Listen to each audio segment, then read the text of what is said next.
Hello friends, नमस्ते प्रणाम। हमारे चैनल में आप सभी फ्रेंड्स का स्वागत है और अभिनंदन है। तो हम लोग बहुत ही दर्द भरा बेटी विवाह गीत लेकर आए हैं। अगर अच्छा लगेगा तो लाइक शेयर सब्सक्राइब जरूर कीजिएगा और कमेंट बॉक्स में ज़रूर बताइएगा कि ये दर्द भरा गीत आप लोगों को कैसा लगा। बहुत ही दर्दनाक गीत है, तो चलिए सुनाते हैं। जय दीना बेटी के भइले बियाहवा, हरे सिंदूरा पड़ल भर मंगरे लालनावा, हरे सिंदूरा पड़ल भर मंगरे लालनावा। ओही दिन बेटी मोरे चलली ससुरावा, हरे बेटी के मनवा उदास रे लालनावा, हरे बेटी के मनवा उदास रे लालनावा।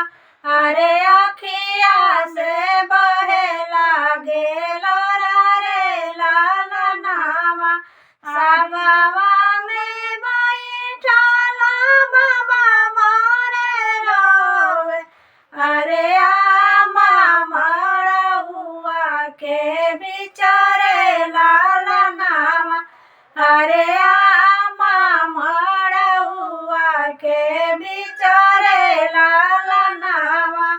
दुआरा पे बैठी मोरे भैया जे रोवे, अरे भाभी आंगनवा के बिचारे लालनावा, अरे भाभी आंगनवा के बिचारे लालनावा।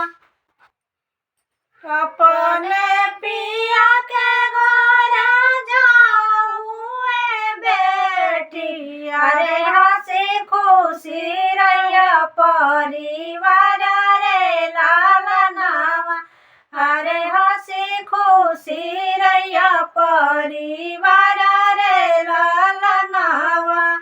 रोवेले चाचा रोवेली चाची, अरे रोवेली बहिनी तोहार रे लालनावा, अरे रोवेली बहिनी तोहार रे लालनावा।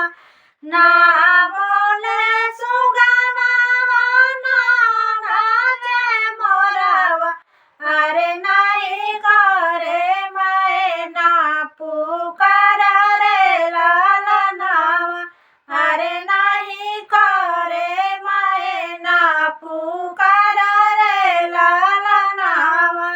बाबा जे अपना बेटी समझाए, अरे सुना बेटी